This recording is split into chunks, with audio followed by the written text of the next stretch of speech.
Planirate putovati vlakom iz Splita do Zagreba? Onda ste na pravom mjestu, jer vas vodimo korak po korak kroz vožnju vlakom na liniji Split-Zagreb. Premda vožnja vlakom u Hrvatskoj nije najpopularniji oblik prijevoza, posve je drugačije iskustvo od putovanja autobusom. Tu smo da odgovorimo na sva pitanja i pružimo bitne informacije za bezbrižno planiranje puta. Spremni? Krenimo! Započnemo od najbitnijeg. Kako doći do Splitskog željezničkog kolodvora? Nikakav problem. Dolazak na Splitski željeznički kolodvor je vrlo jednostavan s obzirom na to da se kolodvor nalazi svega 5 do 10 minuta od Dioklecijanove palače, neposredno uz autobusni kolodvor i trajektnu luku. Dakle, ako dolazite javnim prijevozom, brodom ili taksijem, nemate problema. Ukoliko primijetite veliki plavi logo sa slovima HŽ koja predstavljaju Hrvatske željeznice, na pravom ste mjestu. Čim uđete u prostoriju Splitskog željezničkog kolodvora, odmah ćete zamijetiti aparat sa grickalicama i najbitnije kavom. Neposredno iza automata nalaze se 2 šaltera, jedan za internacionalna putovanja, a drugi za putovanja unutar Lijepe naše. U prostorijama kolodvora također se nalazi i WC, ali ćete morati izdvojiti 1 euro kako biste ga koristili. Premda skroman u svojim dimenzijama, Splitski kolodvor ima sve što vam treba za bezbrižno putovanje. Dakle, sjednite, popijte kavu i s guštom pričekajte svoj vlak za Zagreb. Imamo još sretnih vijesti.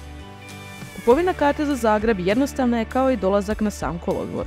Kartu možete kupiti na više načina. Naravno, mi preporučujemo online kupovinu kako biste izbjegli plaćanje printanja karte. Naime, ako kartu kupite na stanici, morat ćete nadoplatiti 1 euro. Kartu također možete kupiti i kod konduktera pri ukrcaju u vlak. Ali budite spremni da sva sjedala mogu biti rasprodana. Da biste se ukrcali na vlak, dođite na stanicu barem 15 minuta prije polaska kako biste se bez stresa ukrcali na vlak i pronašli svoje sjedalo.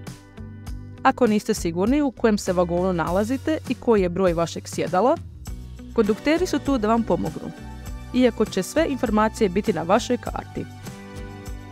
Za razliku od autobusa, na vlaku ne morate plaćati prtljagu. Jednostavno je odložite u predviđeni prostor iznad vašeg sjedala. Odmah vas moramo pripremiti da vožnju vlakom od Splita do Zagreba nećete zaboraviti. Očekujte nezaboravne poglede na naše predivne otoke, planine i ravnine koje turisti često zanemaruju.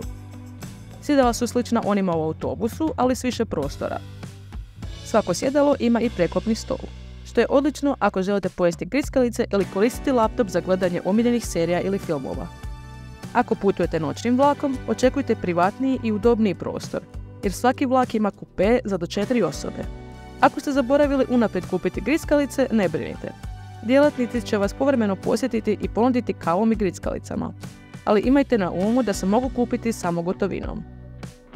Nažalost, na vlaku nema Wi-Fi-a i utičnica pokraj sjedala. Međutim, za razliku od većine autobusa, na vlaku se nalazi WC smješten između vagona. U istoj zoni nalaze se utičnice ako baš trebate napuniti mobitel. Dodatna prtljaga također se može pohraniti u ovom prostoru ako nestane iznad vašeg sjedala. Ako putujete s ljubimcem, imam dobre vijesti. Kućni ljubimci su dopušteni na vlaku, ali ako imate velikog psa, mora imati brnjicu i kartu. Imajte na umu kako kućni ljubimci ne smiju sjediti na sjedalima. Tijekom putovanja nema pauza, samo zaustavljanja za ukrcaj putnika. Stoga se opustite i uživajte u vožnji. Radovi na pruzi su poprilično česti, ali nema potrebe za brigom. Hrvatska željeznica organizira autobusni prijevoz od mjesta gdje se pruga popravlja do Zagreba.